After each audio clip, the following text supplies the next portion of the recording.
Hi, I'm Chris. I'm Bebbo. And I'm Millsy.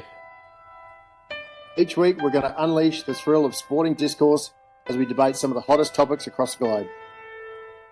With insightful analysis, diverse perspectives, and engaging discussions, we strive to entertain and inform as we tug at the fabric of social morality. We dive into the ultimate court of conversation and feel the friction of mass debated sports.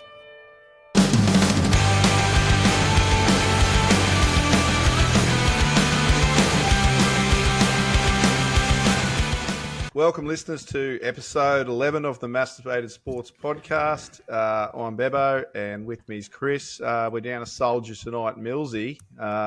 He thought he would go back and cuddle his dad because he's feeling a bit upset that we called him a chick for the last two episodes. So he should be back next week, hopefully, depending on flights. How's your week, Chris? Getting excited for the Origin, mate? Good, mate. Good. Yep. I am very excited for Origin. I think it's going to be a good game, and enjoyed that UFC on the weekend too. So that was a pretty good spectacle. Especially that last fight.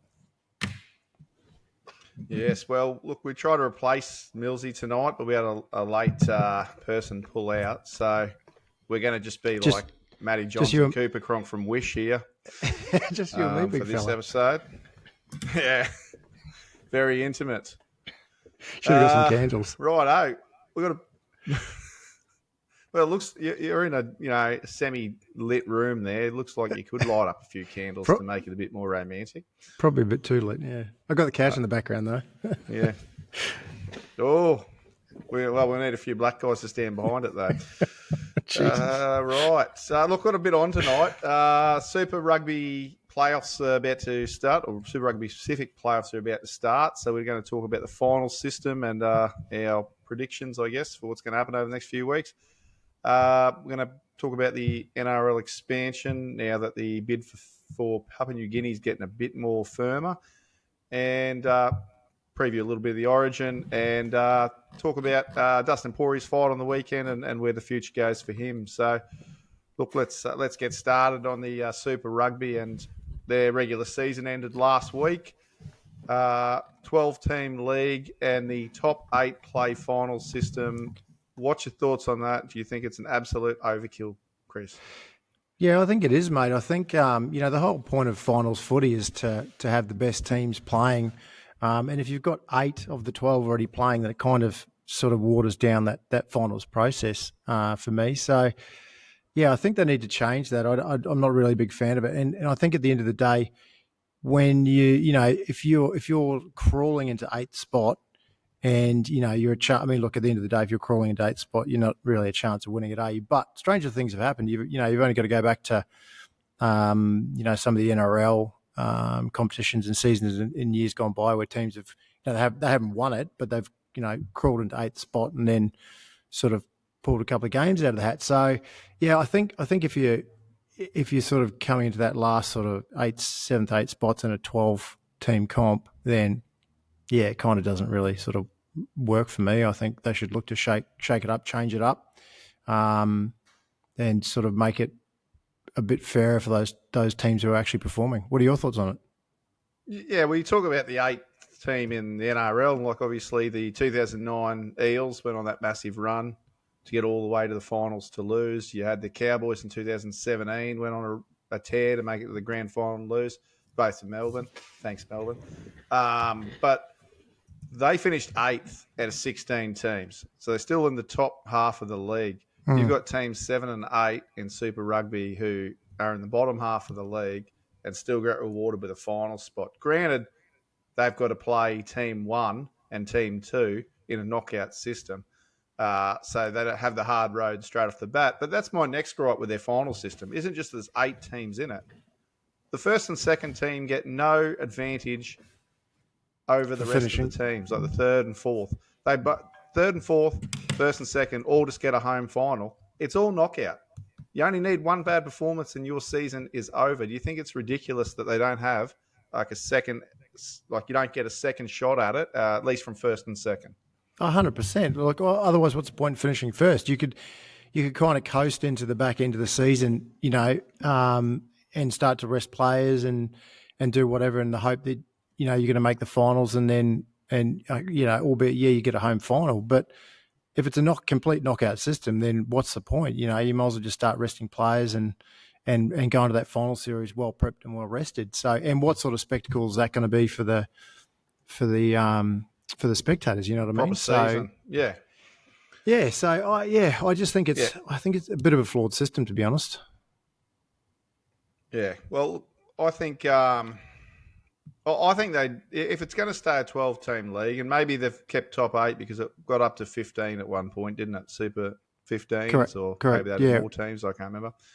But look, they're back to 12 teams. I think it got to 16 or 17 at one point when they had South Africa in there, and obviously South Africa and Argentina, departed, didn't they? And Japan. Yeah, correct. So I think back when it was that, you could probably go, safely go with an 8 or.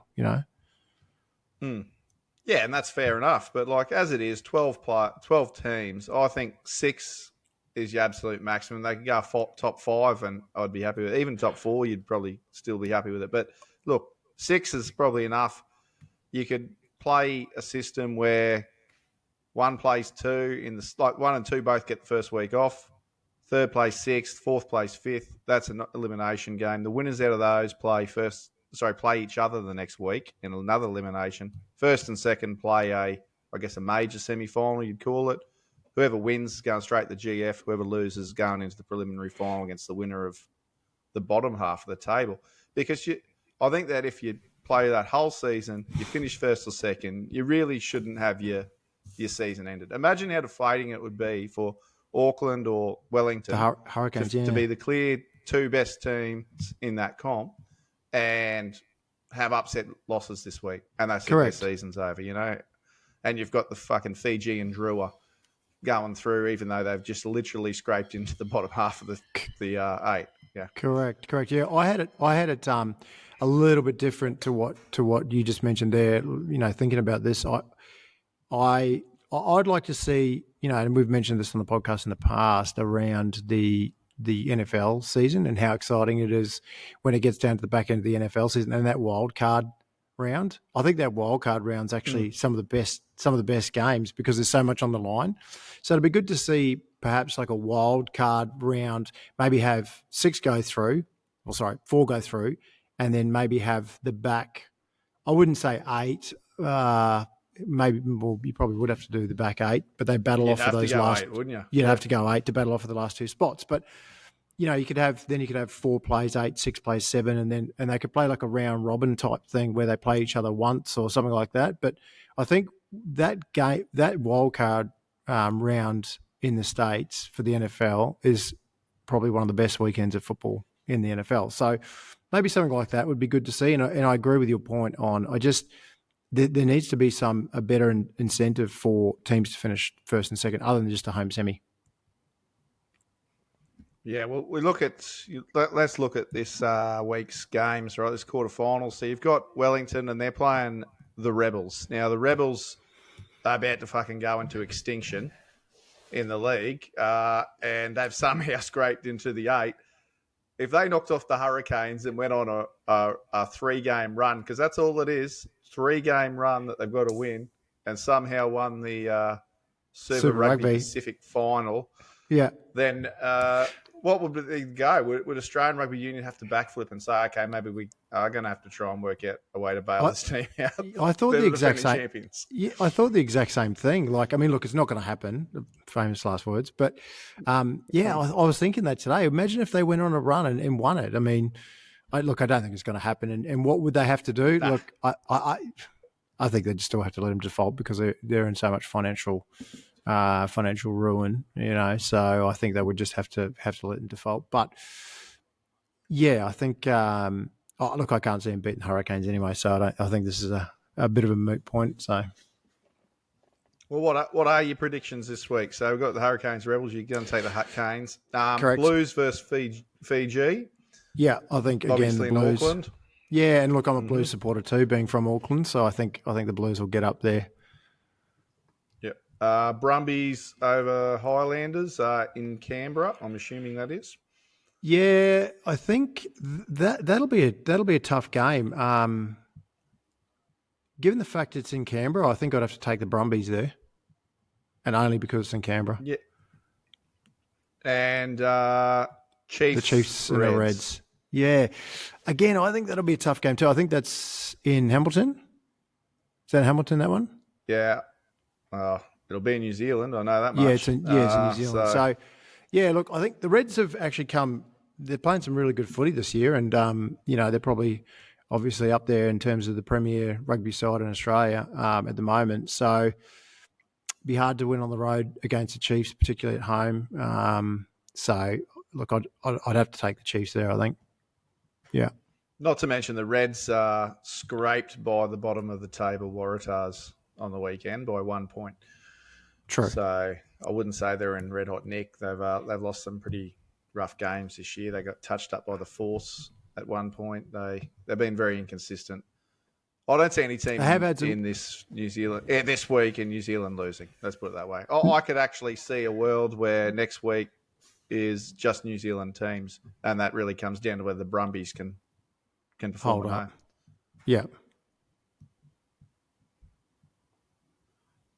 So I'm tipping the Brumbies to win, but all other New Zealand home teams to win. Who you got taking out the premiership?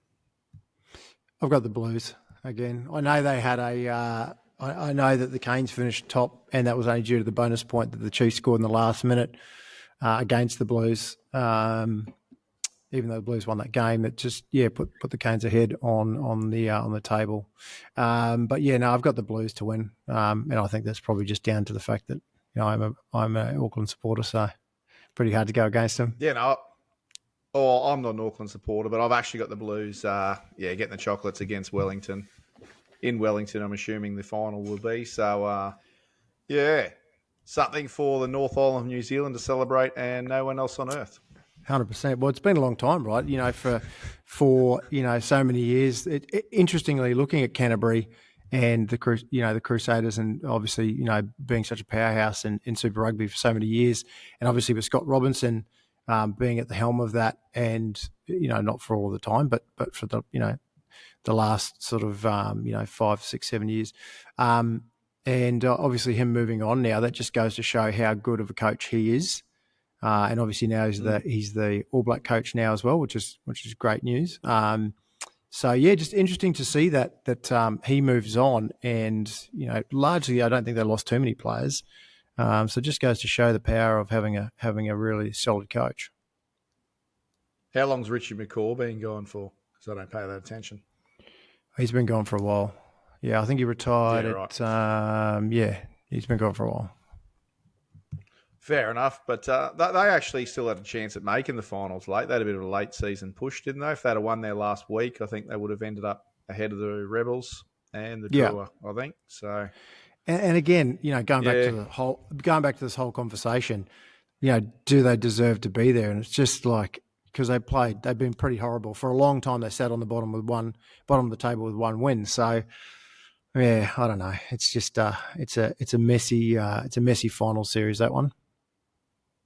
I personally am going to be going for the Reds and Fiji, because you got to love it when those little nations come through. It'd be, at one point, it's got to be a historic moment where Moana Pacific or Fiji win one of these competitions. And, I think everyone will get behind them that's not actually playing in the team or supporting the team that they're up against in a grand final. No, it'd be massive.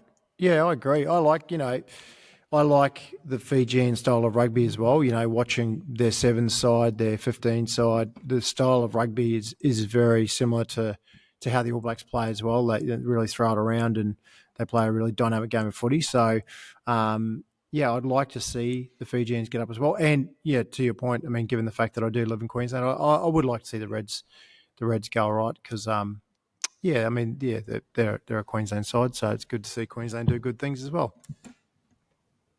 But both those are highly unlikely. And talking about teams that are highly unlikely to win a premiership anytime soon, the NRL's talking about expanding into PNG. It's got a bit firmer in the news recently that the deal's been brokered with the two governments, where Australia's going to prop them up for $600 million over 10 years, I believe it is, to to get them going, which is mind-boggling, considering I still pay about $3 billion a second every time the light switches on at my house, and the rest of Australia, obviously. Yeah, that's right.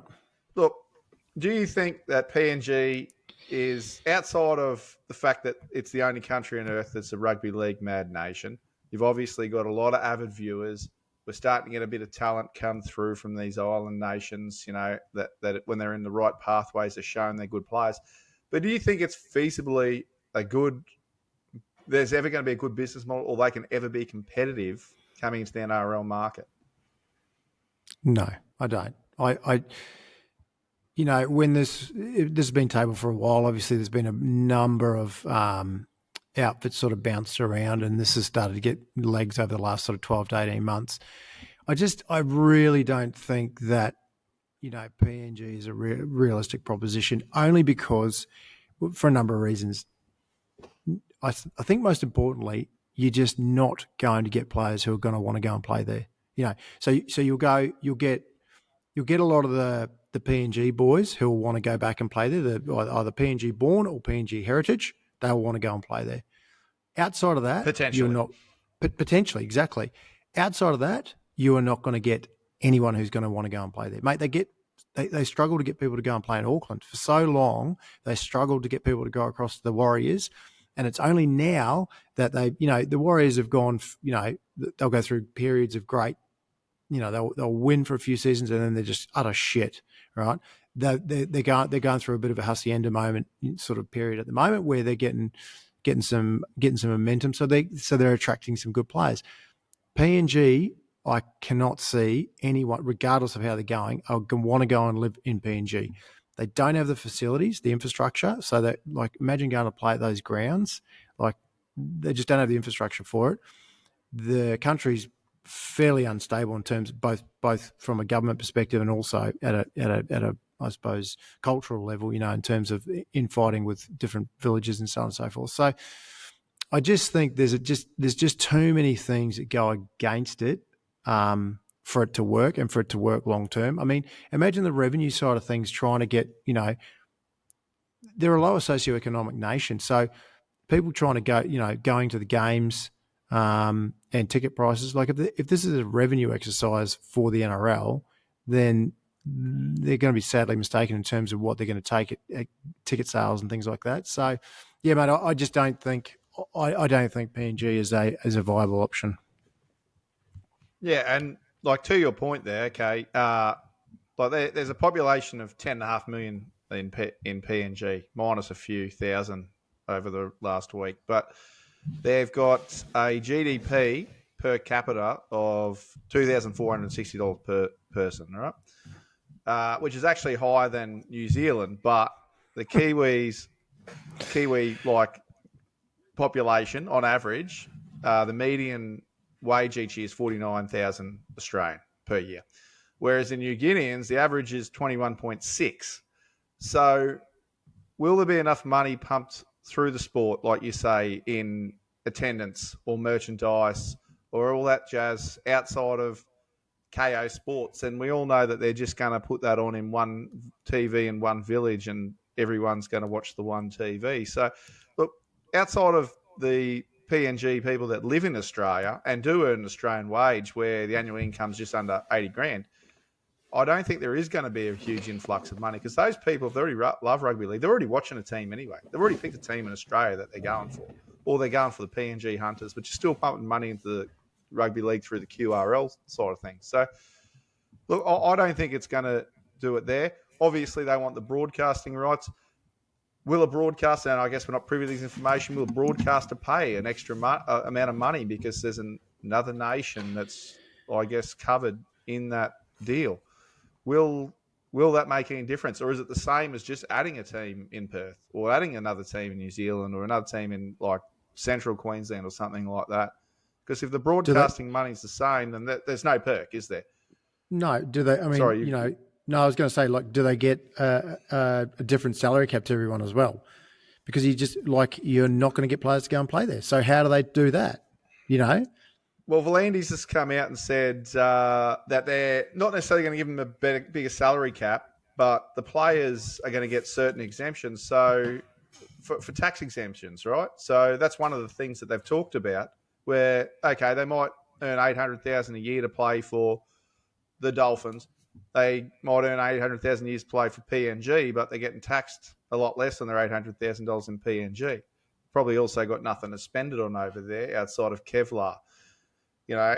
So yeah, I don't think that's enough. It's a third world nation. They don't have proper health care. 40% of the country has drinking water. 40% of the country has drinking water. That's it. So how are you expecting people who have lived their whole life in Sydney or fucking Auckland or Brisbane or wherever going to pack up and go live in New Guinea for 4 years during a period of their time where a lot of people have families too? Do you really want to have a fucking young kid growing up where there's gangs and militia running around towns fucking murdering and raping people? Like, Well, they're going to be a lot. I know these are. I know it's a big country, right? And we're not talking like there's big cities as major cities, but it's still not safe. Like it's still a third world fucking country. No, the way I look at it is it'd be similar to going up to PNG on an expat wage if you were to work in the mining industry or something like that. So, if you had kids or you had a wife or you had a family, like, look, at the end of the day, these guys are all going to be living in a gated compound. And so it'd be no different to if you're up there on a resources package doing similar type work up there. It's just whether you want to go and do that or not. And you got to remember the majority of these guys are, early 20s. That, they're after they play football, they're out on the piss, they're out at the nightclubs, they're going to play golf, they're on the punt, they're doing all the things that normal mid 20-year-old blokes in Australia are doing. I don't think you can do that when you're up at PNG. So, it might appeal to, you mentioned the tax exemptions. That might appeal to the older players at the back end of their career who, like you said, they've got a family, they're going up there with their family, they're just going to sit in a compound and they're going to, or conversely, they might just leave them back in Australia and then come back every other weekend. But yeah, I just think it's going to be a real struggle for the NRL to try and make this work. And I think that, wouldn't they be better off trying to put more effort and attention into a local Australian bid than PNG or another New Zealand bid? So what would you suggest as the better option? Like I mentioned at the top, there's a number of current bids going around from Perth to a central Queensland side with the Capras to another Brisbane side. Fucking leave Brisbane out of it. Yeah, no, I agree. No, I agree. And you wouldn't. They would. Why would you put another? They're not going to do that because they just put the Dolphins in. I think that they should put in a Central Coast team in Central Coast, New South Wales, down Gosford way. And I think they should. Don't you think they should just move a Sydney team to Central Coast? Like, no, you can't put another team in fucking New South Wales. I think they should bring the Bears back. And they should put the I know they had that bid in 2006, but I'd like to see them. Bring the North Sydney Bears back and put them in the Central Coast. The Central Coast has got, when you look at it in terms of, it's pretty much smack bang between Newcastle and Sydney. So you can pick up a lot of that sort of. You'll pick up the metropolitan viewing from, I suppose, support from down that way, particularly with the North Sydney Bears. And then you're going to get everything up and in between from there. The ability to get to the games, in and out of the games. So that train station is right there at Gosford. It's right next to the train station. So your ability to get in and out of the games, both from Newcastle and in Sydney, if you're a supporter from down that way, makes it easier to get up and watch the games. And also, the Central Coast has got 23 clubs with 7,000 registered players. So in terms of a grassroots support and I suppose feeder clubs or feeder support for the club as it's going forward, it's got a really good grassroots program. So yeah, I'd like to see a team go into the Central Coast. How about you? Is that without removing a team from Sydney? Correct. You're just talking about adding them. Yep. Yeah. See, I don't think you should put another team in New South Wales. I think Central Coast is a spot there, but the same reason I say don't put another fucking team in Brisbane, they need to move some teams out of Sydney. Like 8,000 people to a fucking home game is a crime. If you can't draw attendance, they should start culling teams based on attendance. As far as I'm concerned, they should thin out the Sydney crowd. I know people are going to blow up. It's got to happen though. If they can't vote with their feet and go watch their team live, then they lose their team. Because, yeah, I'm all about putting the North Sydney Bears back in. 100%. I used to go for them. The first team I ever supported when I was a kid. Yeah. But obviously they don't exist anymore. So, yeah, bring back the Bears, fucking oath. But not as a standalone club. I mean, obviously it's a standalone club, but not if they don't cull another New South Wales team. They need to replace another New South Wales team, another Sydney team, I should say. Would you do a hybrid? Would you do a merger similar to what the Bears did with Manly in I think it was Super League, wasn't it? They became the Northern Eagles. It was when like after Super League, yeah. After Super League, yeah. No, I don't like merger clubs. Look at the clusterfuck that's going on with the merger clubs. West Tigers are a shit show. Dragon, Central Chillawarra is a shit show. So you'd axe a team. You'd axe a team. Axe a team, yeah. Or team? Give that team the opportunity to move. Like I said, the one with the worst attendance coupled with the worst performances. Which team would you axe? The Bunnies. You'd give them 2 years, wouldn't you? You'd give them 2 years to fucking work, and you'd make the fans fucking show they wanted to keep their team. And if the fans whinge that they lose them at the end, well, mate, you had your fucking chance to get down and support your team. Let me ask you this. You chose to watch your team at home in front of an empty fucking stadium. Let me ask you this. Why do you think, so on crowd attendance and on support for clubs, why do you think the AFL is so successful with their home attendance, like games, and also support for the clubs? When you look at the average attendance to games down there, like I know they've got, you talk some of the biggest clubs, Collingwood and so on and so forth, as some of the oldest clubs in the world. But as a whole, AFL in general, in Melbourne, in Victoria, has very, very consistent, I suppose, ticket sales and crowd attendance.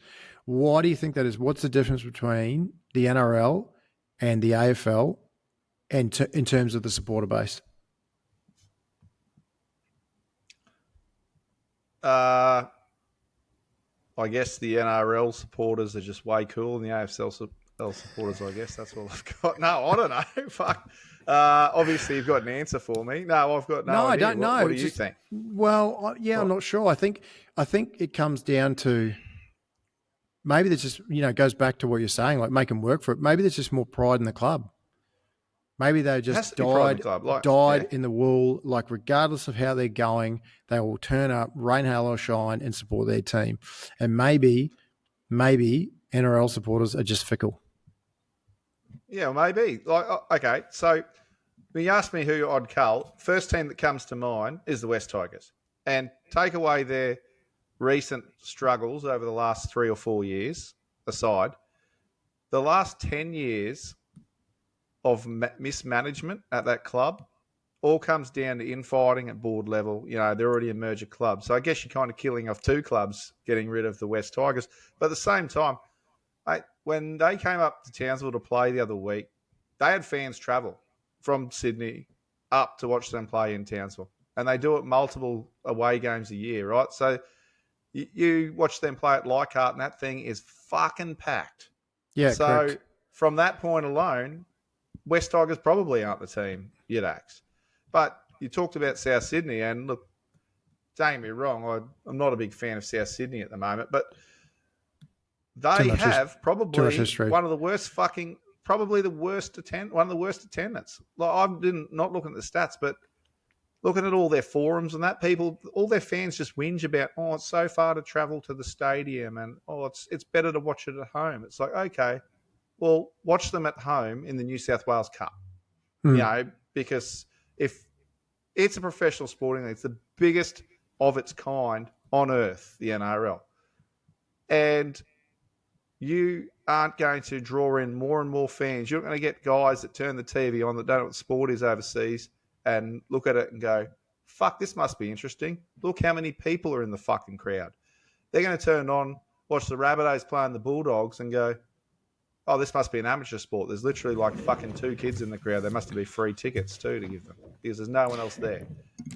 So I think until they get fans into the gates, to their games, I would be fucking keen on kicking them out. Fuck them. Look at the Dolphins. Look at the people that go watch the Dolphins in their first year.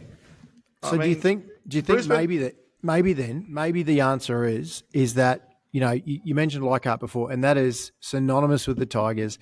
That is, you know, you mentioned that when they play there, it sells out, it packs out, and everybody knows that, right? So maybe they need to go back to playing smaller venues or smaller grounds for certain games. You know, they play. I just think they need their own home fields. Why don't they have a home field? Fair. Yeah, that's probably fair. That's probably fair. There was one point there where Allianz was obviously getting done, and the Roosters played some games at SCG, but there was that many games played at Accor, and they were all different people's home fields. And this is like this massive stadium with fucking 12,000 people in it, 8 to 12,000 people that just look fucking bare empty. Ridiculous, yeah. And you're sitting there going, why didn't they just play this at a small field somewhere? You know, why do Bulldogs need to play at Accor when they can play at Bankstown and probably pack that fucking thing out? Yeah, correct. So, yeah, it doesn't benefit anything for TV broadcasting. In fact, I think it hampers the sport. It actually belittles or devalues the sport when people watch it at home and it's just empty seats. It must be shit for the players going out there. No atmosphere. You hear a fucking pin drop. Yeah.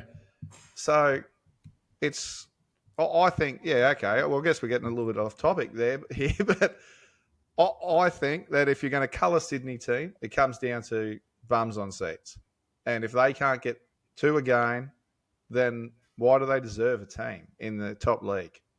It doesn't, you know, if I guarantee you, we're saying PNG's a bad idea, but I guarantee you there'll be cunts climbing the fence and sitting on top of it just to watch the game because the thing's full over there every time there's a home game.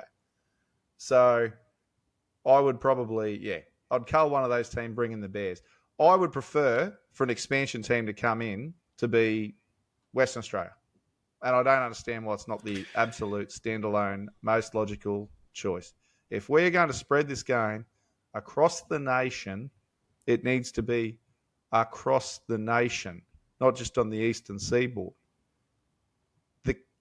Talked about the GDP of those other countries before. Western Australia is over $80,000 per capita is their GDP. There's that much money through mining and resources in that state. People have the money to go to games. People have the money to get a merchandise. They've got 2 AFL teams over there and a rugby union team. I mean, NRL should have jumped in when the Western Force folded, to be honest, and taken all those rugby union fans when they could have. It's a bit late now. They're back in the league. But that's 3 sporting teams. Is that enough to sate the population over there? Is that enough variety for that population over there? You would get players to play over there. A beautiful coastline, great way of life. You know, you're still living in a first world country. And from a broadcasting perspective, it becomes a bonus. They keep talking about it's a con. You know, it's a problem with time zones. Why is it a problem with time zones? We're watching the last game on a Saturday night. They're playing over there on a Saturday afternoon. Fucking mint. Like, absolute brilliant, I think. Well, you shook your head there. So what, you don't agree? You don't think Western Australia's a good market?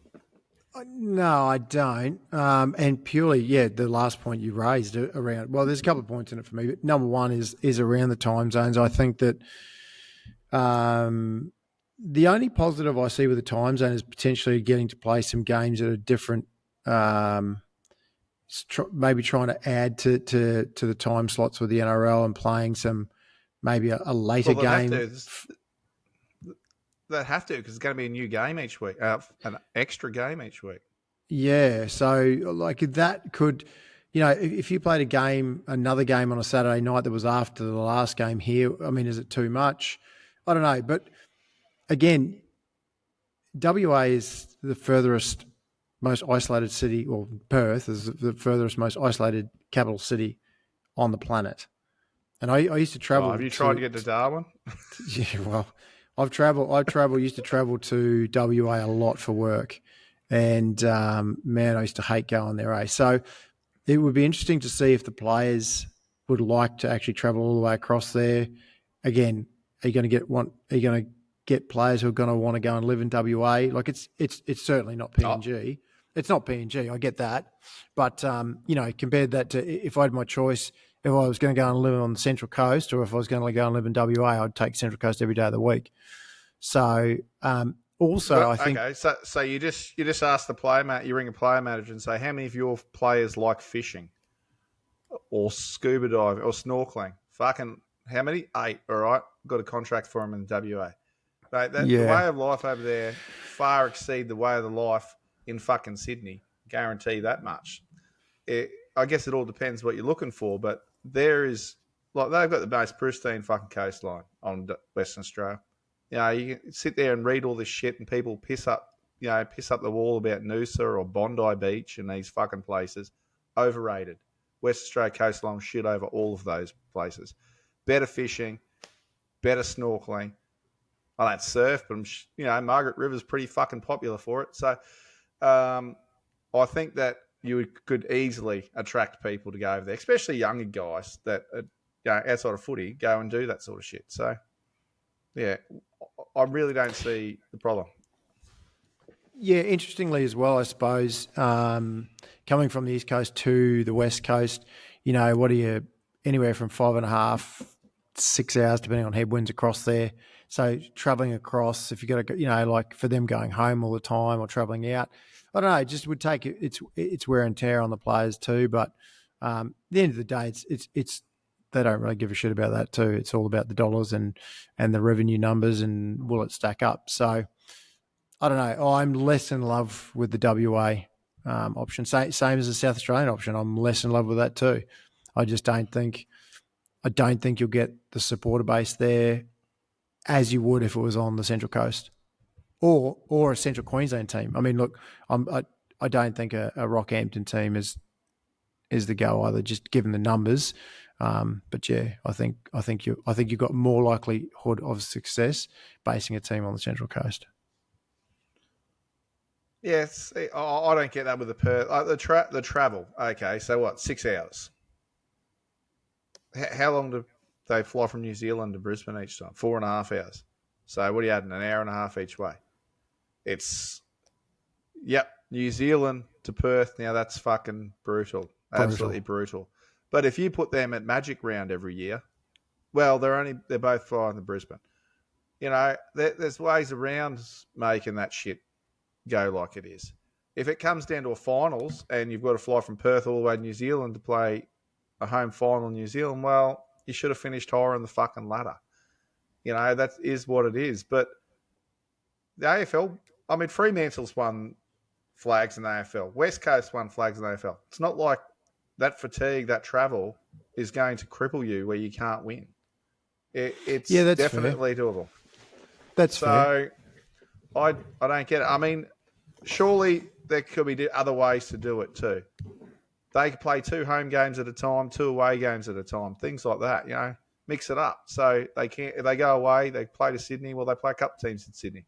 Minimise their travel. They stay the week in Sydney and they do it, things like that way. There is ways around it where they're not just flying backwards and forwards after every game. So I just don't think if we don't expand off the East Coast, how that game's ever going to expand. Going to Papua New Guinea, well, if Papua New Guinea really are that in love with rugby league, well, they're already watching. They're all watching Justin Olam, in the NRL. Correct. So we're already getting the talent from them, or they're going to the Super League and things like that. But let's say PNG did come into the comp talking about Peter V'landys saying, I want Wayne Bennett to build the team. He's had success with the Dolphins and all this jazz. Do you think that's a good idea, or do you think it would be better for them to bring over someone like Adrian Lamb from the Lee Leopards in the Super League, who is from PNG, like PNG heritage, Correct. played for the country, captained the country, coached the country, to come back and maybe be able to bring some players with him, like his son, Edwin Apapi, who's a PNG hooker, from the Lee Leopards, and even maybe some veterans of the English Super League, guys like Josh Charnley or Zach Hardacre, who may just want that one last hurrah, one last paycheck and a bit of adventure to boost experience in the squad. Do you think that's better than picking Wayne Bennett to try and recreate what he's done at Reddy? Because I don't think it'll work the same. No, 100%. Like, why not give a guy like Adrian Lamb that ability to, like you just mentioned, you ticked off all those things that he's done for PNG. So why not give him the accolade of being the first coach of an NRL side in PNG? And I think that, the success of this team is not going to be trying to garner the public to get behind them. Like, they'll get behind them. It's just how do they make money out of it? That's the big thing.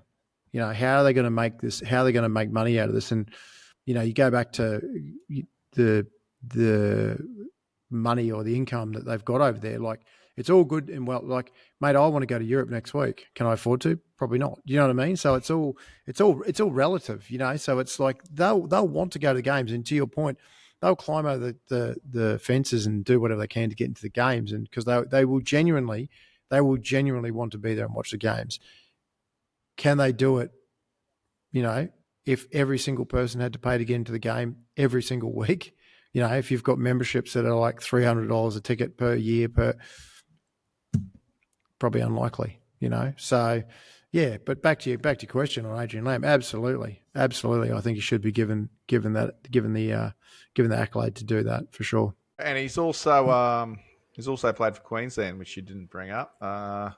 And speaking of that, State of Origin. Excellent segue. Great segue. State of Origin tomorrow night. He actually didn't just play for Queensland. He played for Queensland in the Super Coach Fatty Vorton year, where they won 3-0 during Super League. Team of nobodies versus a team of superstars. Correct. Look, it's in the spotlight again about whether the State of Origin should be played in the middle of the year, or if it is, whether it should be played on standalone weekends. Now, it's a complaint as old as time. For me, personally, I love that young talent gets a crack during these periods. Some of those baby Broncos teams over the years took down fucking superstars teams.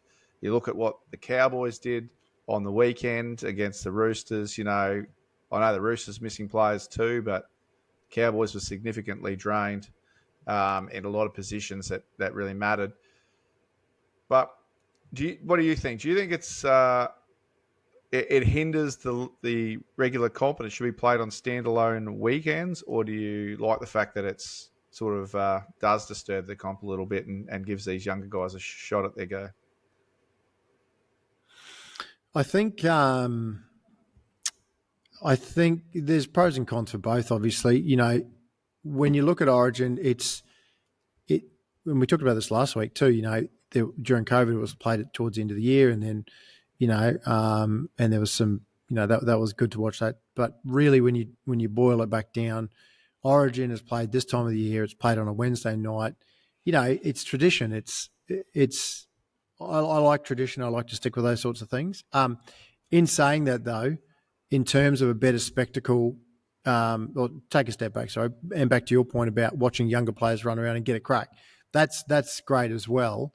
But when you think about, would it be a better spectacle for the NRL to have all of their players playing during the season and having all these games? So we're not having these games where it's kind of, we get to this Origin period and then, mate, how hard is tipping during Origin period? How hard is punting during Origin period? It's ridiculous. All right? Like there's value bets and things like that. But I just think it goes down to that. It's just such a toss of a coin. And that goes down to the fact that it's just, it really is sometimes a pack of no-names running out there, and it's kind of like a bit Mighty Ducks-esque, if you will. So yeah, look, there's pros and cons. For me, I'm a traditionalist. I like tradition. I'd like to see it stay as it is. Do the games suffer because of it potentially? But I like my Origin on a Wednesday night. Yeah, we'll see. Okay, so you've got people saying that maybe they should do standalone, like the competition pauses. They could have other rep games and whatnot, and I guess they could. You could have Tonga Samoa or play a 3-game series or whatever during this period, which would be great because it would end the debate of whether Samoans should be allowed to play Origin anyway, which I think no. But that's for another day. But the problem with that is if you break the competition so that they can play their 3 Origins, what you're doing is adding potentially three extra games to their season, which is already fucking phenomenally long when you add in rep games at the end of the season.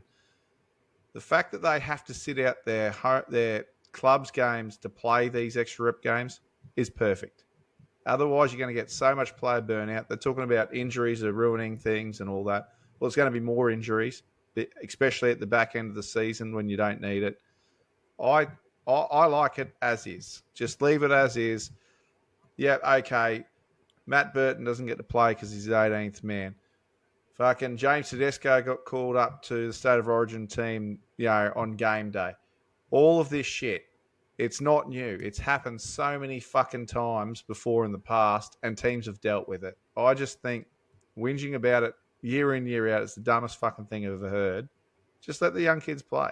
Yet, let someone step in and show that they belong in the league because, honestly, like I said with the Cowboys on the weekend, that's great watching them step up and play that game and win, Obviously, I'm a Cowboy supporter, but just young guys, that young Jackson Purdue, he's a halfback, not even a centre, gets thrown in because Tom Chester's not quite right to go too, and has a fucking absolute cracking game. Now, that's the sort of shit that makes footy wonderful as far as I'm concerned.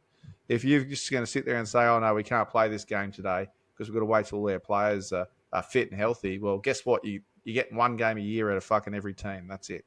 So we'll just play, that's it. A knockout competition, and that's the season over. Yeah. Because there's always injuries to deal with. There's always unavailable to deal with. Jared Hargraves is suspended for 96 weeks of a year, so the Roosters are already playing a man down. But I just think that's why you have to have depth in your squad. Yeah, and to your point before about if you were to push it towards the end of the season, that's an extra 6 weeks on the back end of the season for the rep players when Origin is probably the hardest football played during the season in terms of physicality, in terms of, so imagine trying to do that at the back end of the season when you're absolutely cooked. It's just, I think they've got it right where it is now. I think they just leave it as it is. It's just tough shit for the teams that unfortunately have a lot of players out through selection. Yeah, I agree, 100%. So, in saying that, who have you got winning game 1 tomorrow night? How do you think it's going to roll? Who have I got tomorrow? Yeah. So I think Queensland gets it done. I think I've read somewhere or heard somewhere they're expecting about 50 mil of rain through the afternoon and into the game. So that's an enormous amount of rain in a short period of time. So I'm expecting a super low scoring game and Queensland to get it done in a low scoring affair, probably 18-14, something like that, I think. It'll be a super low scoring game. Well, typically game 1 is pretty low scoring every year. Doesn't change, but I didn't know. I haven't really looked that much into the weather. If it's raining, then I think that's a huge advantage for the bigger team, which is New South Wales. Playing in front of their own home crowd too. It's tough because I guess low-scoring, wet games, the speed of outside backs, one line break can be 6 points. It could make the difference, but that's only if the ball gets out there. If it's a power game through the middle, it could be all New South Wales. So I'm actually going to tip New South Wales to win game one. Very low. I won't pick the exact score, but I'm going to say they win by 2 points. Very tight game. Right, we'll move on to our massive sports cock of the week. And there's going to be 0 jingles this week because I don't even know how to work this fucking key, this thing as it is, let alone the extra stuff. So that's what our British mate's for. But we'll start with you, Chris. Who have you got for your massive sports cock of the week? Oh, actually, before we go Mate, there, my we do this massive every week, don't we? sports cock of the week this week. No, you go. Are we going for the comments? Who won last week? Yeah, we'll go for who won last week. Yeah, sorry, I fucked up there. So last week, if I can get Spotify to load here, we had New South Wales Oztag Vigilante. He got 0% votes. Austin Maddox, the child sex predator, he got 50% of the votes. And second week in a row, we got a tie with the Canadian cricket team, who sacked their coach just to rehire him because the person that sacked him didn't have the authority to sack him. They got 50% of the votes too. So another tight one there. And we had a comment from our favourite chick, Zia Mills, who asked us, what about a league format for your new state of origin? Well, league already has a format for state of origin. So if you're talking about how do we improve that, you don't improve it. It's fucking perfect. Isn't it right? It's very perfect. Wouldn't touch it. All right. This week, who have you got? Mate, this week I am going to the UK. Well, Shane Millsy's not here because he probably played for this team somewhere along the way. I'm going to the UK. I'm going to the cricket world. And the cricket world was flabbergasted by the worst team in history. So the local English side, Wedgwood, were beaten in just one ball after a massacre in a 40-over cricket cave cricket match in the Talbot Shield in the North Staffordshire South Cheshire League on the weekend. So the club's second 11 were torn apart by Checkley's second 11, finishing with a score of just 8 runs from their 10.1 overs at the Wedgwood Sports Ground. So it's been a bad day when the extras was the team's high score with 5 runs and only 2 batsmen avoided ducks. Unfortunately, the most embarrassing part for Wedgwood was their total was chased down on the first ball of Checkley's innings. So basically what happened was one of the players hit the first ball, which was a no ball, for 4, and then hit another 4 when it was rebowled. So it's more than sports cock, it's sports cocks, I suppose. It's what's their name again? Where's these blokes' names? The Wedgwood second 11. There you go. Sports cocks of the week. So bad I couldn't even find their name. But that's terrible cricket. That's shit house. Just like the women from Caboolture, multiple cocks at once, just how they like it. All right. Well, Millsy, he's not with us tonight, but he's put in a proxy nomination this week, and he's stayed in England too, in the rugby union, where he's picking on Bath Rugby, whose supporters have, published a songs page for them to sing in the crowd. And they've pinched "Oh When the Saints Go Marching In" and changed the word Saints to Bath, like it will work. Oh, when the Bath go marching in. Oh, when the Bath go marching in. Score a try, kick, convert it. Oh, when the Bath go marching in. Now English people aren't great with English at the best of times, but that's written by a fucking child. That is well done. And myself, I have. Oh shit! I fucking struggled this week. All right, so I've gone to the WNBA this week, Oh, not really WNBA, more ESPN. But commentator and ex-NFL punter Pat McAfee has his own show on ESPN talking about sports.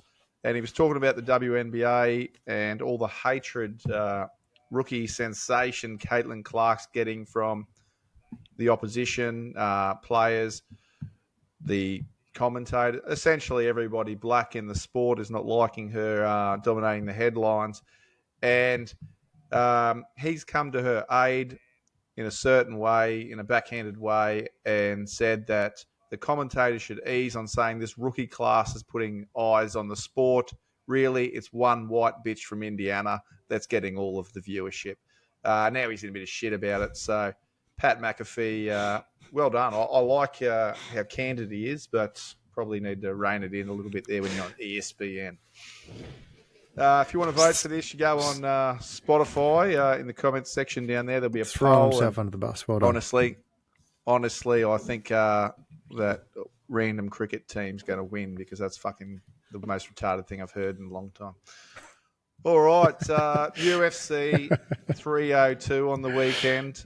Wasn't that great of a card, but the main event, Dustin Poirier, went all the way to the wire, Chris.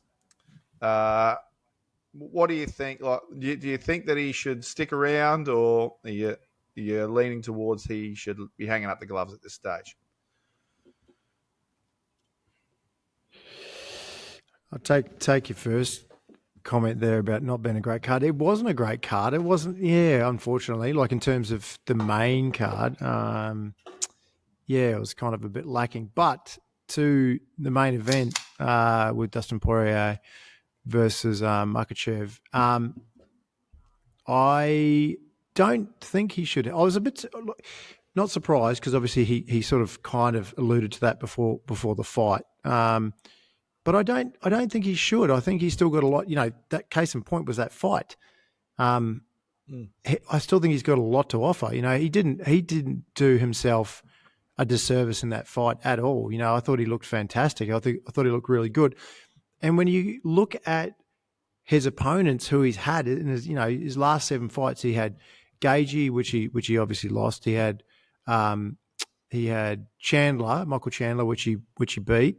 He had Oliveira, which he lost to.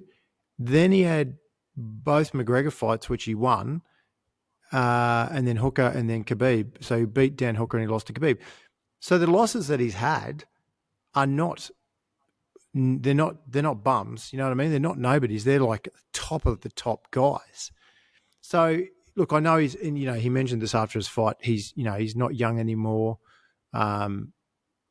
And so, time is going to get the better of him. But, mate, I'd love to see him fight. He really is the people's champ. And there would have been a lot of people rooting for him purely from that fact that he's just one of those guys, So, look, I'd love to see him go around again. I think he's got another couple of fights in him for sure. Like I said, I think he did himself justice. I thought he fought really well, and mate, he was 2.5 minutes from going to a decision. Now, if it had gone to a decision, do I think he had won do I think he won the fight? I don't think he won the fight.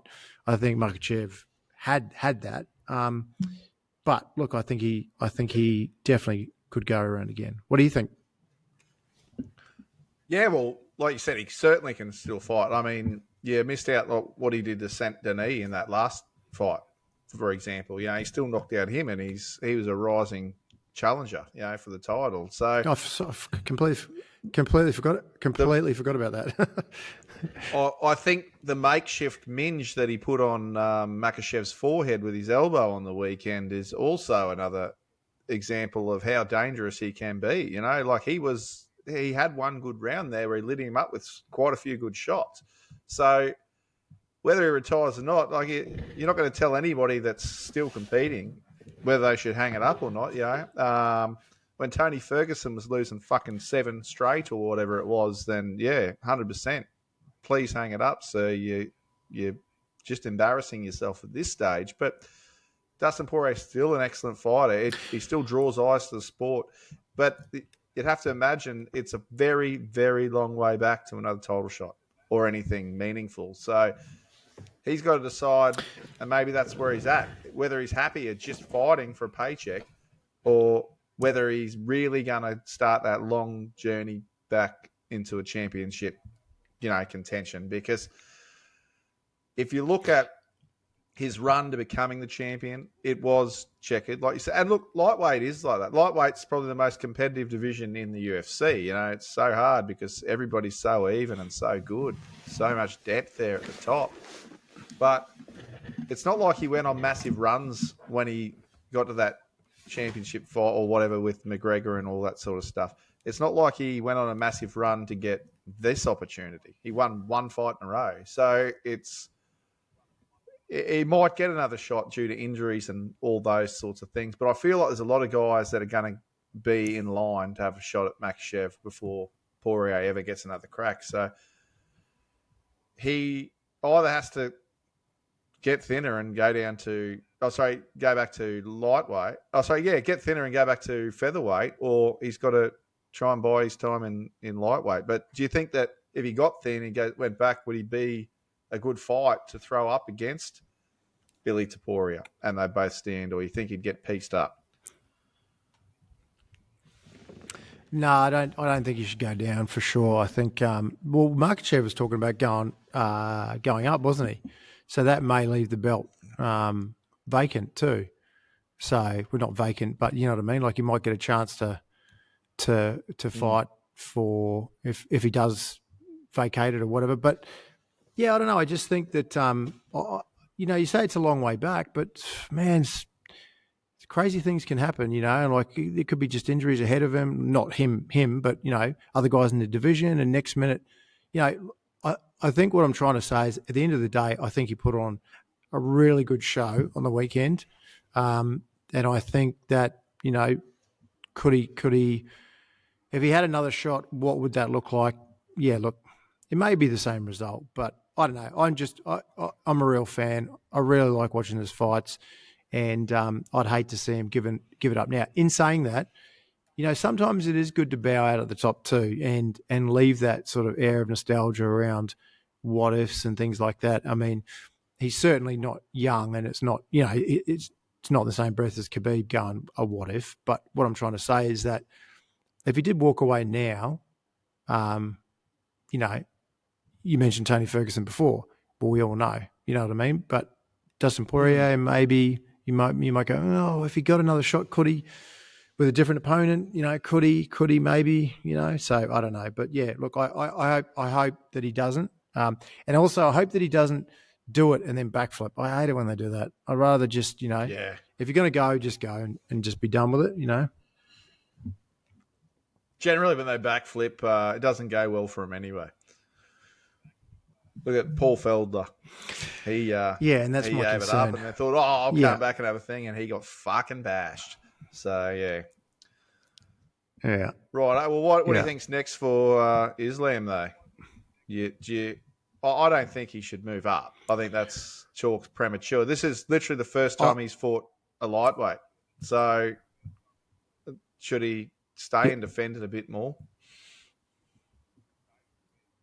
Yeah, I think he should, for sure. I mean, we talked about this probably 3 or 4 episodes ago around, people moving too early and people just going up and then, leaving the belt sort of sitting there in limbo for too long. And so, no, I think you should stay there, and I think you should just keep trying to defend that belt for a little bit. I don't think you should be moving up straight away. I mean, I know he made that pretty clear on the weekend that he wants to, and, but yeah, I think he should just sit where he is for now. In terms of who he fights next, though, it's a tough one. I don't know. Because what are your thoughts? Yeah, I don't know. I'm the same, and it's. I guess that's what I was saying, or what we're getting at earlier. It's so like who hit and miss with that top 10 because, obviously Gaethje knocked out Poirier in their last meeting, but he got fucking destroyed recently against Holloway. So does Max Holloway get a run at Makhachev? I wouldn't be against seeing Max Holloway get another shot. Otherwise, maybe have Brian Ortega fight atop the contender and see if he's ready to have a shot against him, because Makashev's wrestling, Brian Ortega's grappling. Would it be a spectacle on that front?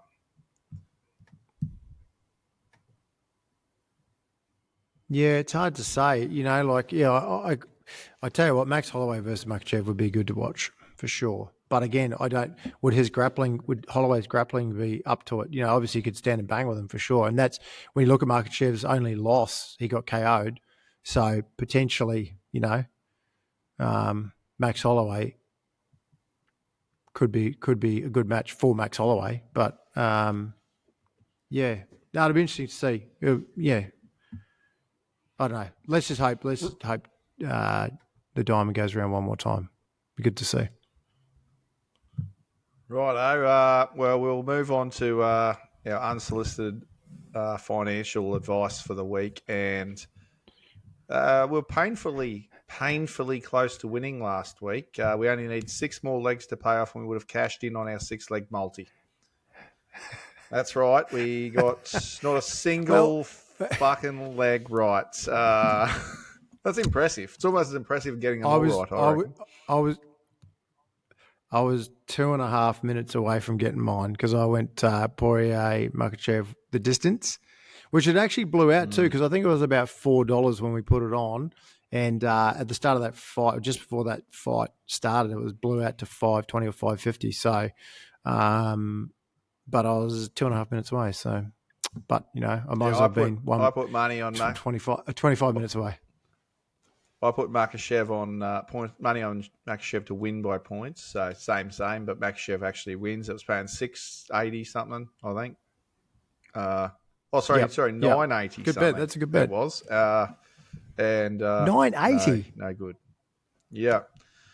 And no good on that one. I'll have it here actually somewhere. What were we over there? Yeah. Oh, sorry, $6.50. My bad. I was thinking of a different bet. Yeah, $6.50 it was paying. Juicy. So pretty good money. Yeah, juicy. All right. So this week, what are you taking? We're one man down, so we're making sure our bets are over $5 each this week. What have you got? This is juicy and goes back to what I was saying before when we were talking about Origin. I'm just going to take Queensland 1 to 12. So this is in the double points. The double margin points total, and points double. Margin total. Correct. Yeah, that's the one. Yep. So it's Queensland 1 to 12 and under 35.5. Given the rain, I think it'll be a low scoring affair. And I think Queensland can irk out a win there 1 to 12. So I think it was $5.50, something like that. 5.34. I don't know if that's power played because I've already done that, but yeah, it was over $5. With an 18-14 prediction like you've got, it's going to be a nervous wait at the end of the game that there's no more tries scored, isn't there? 32 points. Oh, fucking stop it. Correct. All right. Well, I've gone one legger. Yours is one leg, but technically two. I've gone one leg in the T20 World Cup, switching it up, and I've gone Travis Head to be the top run scorer in the Australia versus Oman game, paying $5.66. So we power play those two together, you get $30.22 on Sportsbet. Not bad odds, I reckon. Juicy. Both very feasible. Yeah. Very juicy. Very juicy. Very, very juicy. Well, the skin's almost worn off it. So that's us for this episode. Please follow us on our socials. Search for Mass Debated Sports on Facebook and Instagram. Subscribe to us on Spotify, Apple Podcasts, Google Podcasts, or wherever it is that you get your podcasts. And most importantly, join us again next episode for some more engaging discussions, Diverse perspectives, and to experience the friction of mass debated sports.